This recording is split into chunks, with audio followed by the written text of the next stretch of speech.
Storm cleanup continues in Barnstable. We'll hear about response efforts as well as one legislator's feeling on the Cape's power grid. Details on this episode of Barnstable Today. It's Tuesday, February 12th, 2013. I'm Sarah Colvin. Well, the sun may be out today. Crews continue to work to restore power and clean up from the weekend's brutal winter storm. Chief of Police Paul McDonald also serves as Barnstable's emergency management coordinator. He says prep for the storm went well. We did a great job. We were fully prepared for it. The shelters opened prior to the storm. We had 3 shelters open at 3 o'clock Friday afternoon. Yarmouth, Sandwich, and Nauset, they all opened. DPW's out there. They prepared the roads. As soon as snow started coming, they were out for a full 24 hours in advance, keeping the roads clear as humanly possible. But unfortunately, the snow lived up to all of its expectations. It was a combination of rain and snow, and it brought down the wires, the main wires coming over the canal, and at one time up to 95% of the town was without power. But NSTAR did prepare; their trucks were in place. They brought down over 600 pieces of equipment down here. But unfortunately, during the storm, during the height of the storm, with the gusts of wind, those NSTAR workers could not go out in the field. They had to wait until the wind subsided. And they were out there, and they've been working diligently over the last 2 or 3 days to get power back up. But as of this morning, we still have a couple of thousand residents without power in the town of Barnstable. The chief also has praise for communication efforts. It's called the MAC. That's operational up at the county sheriff's office with the regional dispatch center up there. It's the multi-agency communication centers up there. There's a representative from every agency that is up there, including all of the utilities. So as whatever resources you need, you go through your local fire department, through your police department, then that's conveyed to the MAC. That's conveyed back to the utilities, and whatever system you need is then passed on. So yes, the communication piece, it has worked well. That's been in effect for the past 3 or 4 years, and that has been doing pretty well. Chief McDonald says utility company NSTAR continues its efforts to clean up and restore power today. Everybody get their power back up and running. Now as we get closer to the end, as the numbers start dwindling down, what this comes down to is individual wires being knocked off houses. When they start returning power, they look at the big lines that can bring the most number of residents back online as quickly as possible. So now they're out there looking for individual houses where a branch came down and actually knocked the line from the pole into the house, knocked that down. So that's what they're out looking for right now. Cape and Island State Senator Dan Wolf has some kind words for those who were on the front line during the weekend storm. My hat goes off to, and my heart goes out to the frontline workers. Not only the people who have been displaced from their houses, but I've been to a couple of shelters. I was there yesterday with the governor at Yarmouth, and I was there Saturday night when they were almost having to turn people away. They were so full. And the workers there, many of whom worked up to 24 hours a day, just did an incredible job. The utility workers who were out working on the poles and those bucket trucks also just an amazing job, and a lot of the response folks. So I just really want to tip my hat to all of them and give them a sincere thanks. Wolf visited the shelter at Dennis Yarmouth Regional High yesterday. He says he had a chance to talk with those impacted by the storm. It is a winter storm, which is different from a lot of our storms here on the Cape where power goes out. If it's warm, you can stay in your house. I think after a day when the homes were getting under 40 degrees, people realized that this was a life-threatening situation. People were grateful to have the shelter. They were grateful for all the people who were staffing them and working there. I will say the difference between Saturday night and yesterday was huge, because Saturday night the place was just packed. I mean, the auditorium was full. They were overflowing into the cafeteria. They were stacking cots out in the hallway. Yesterday it was a lot more subdued, and I think had the look of returning to normal. People need to understand that 100,000 customers were out on the Cape. 100,000 customers were out as a result of this storm.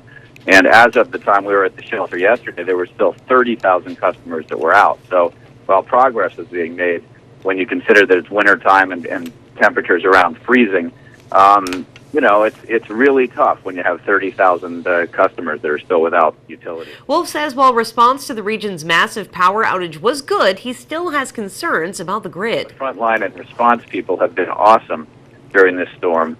The long-term planning, and I think the responsibility of those of us in the public sector to respond to this in a way that looks at the grid, looks at how well prepared we are in general, whether over the years in a deregulated industry we've made the kind of investments that protect us from storms during a time of climate change. You drive around the Cape and you sort of scratch your head looking at 50-year-old utility poles. Granted, they changed them, but the infrastructure for our electric grid has not significantly changed relative to distribution to our homes. Certainly in the last 50 to 70 years, and that's crazy. So I think that, and I think that lies squarely with the public sector. We deregulated the industry, and I'm not sure why we think that a deregulated industry is going to make long-term investments in our electric grid and energy infrastructure. And this is a wake-up. Wolf is also concerned about the damage to the Cape's shoreline. As far as the coastline in Dennis, North Dennis, Brewster, Orleans, Sandwich, Barnstable, the damage that was done to that coastline, and again, I've been here for 55 years.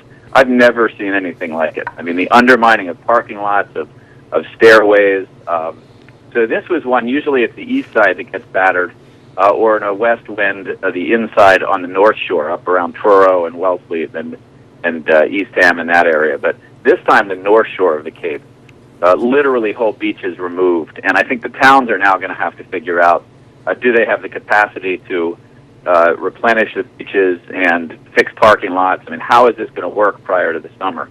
Because a lot of people's favorite parking lots have been either removed or damaged, and a lot of those beaches are not what they used to be. And, a lot of people haven't gone up there and looked yet, but you're in for a rude shock. Cleanup continues across the Cape today. The planning board met last night to hear about the proposed Cape Cod distillery operation in Hyannis. Planning board member Patrick Princey asked about fire safety. Lieutenant Chase's comments about, I'm assuming he means the distillery room, special wires, and could you give us a little bit on that discussion? Because that seems to be more or less the area of concern as far as safety goes, in case one of those, I watch that show once in a while, Moonshiners, and I understand those are rinky-dink operations and so forth, and this certainly wouldn't be, but it is high pressure, high heat, and I'm just wondering what the fire department had to say about the specifics behind that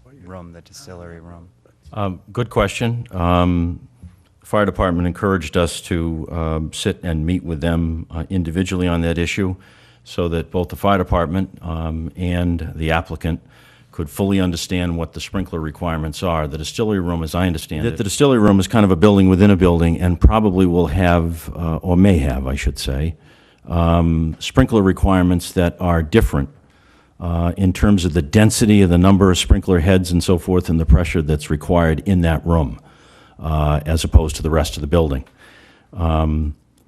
The applicant has obtained a great deal of information from their consultant about the sprinkling requirements. We're providing a copy of that to the fire department. They asked for that. It's analysis of all of the codes. And that really is a work in progress, and we will be sitting down with him and make sure that everybody understands completely what that requirement is. So that is truly a work in progress and something that we'll have to meet. The planning board voted to continue the hearing until March 11th. There's a couple of things we will have to address in terms of the regulatory agreement. I think, Joanne, if you could just clarify this, but there are certain requirements we have to meet in terms of meeting some of the long-term planning objectives and how these support or otherwise. So we'll have to take a look at those in terms of meeting the regulation with regard to those.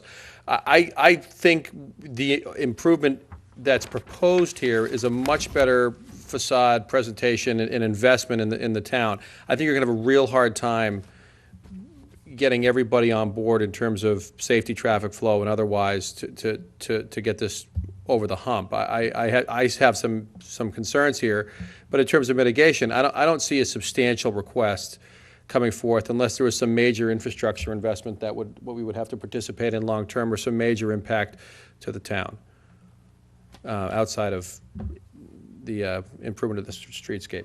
You can watch the entire planning board hearing online at town.barnstable.ma.us. With Barnstable Today, I'm Sarah Colvin.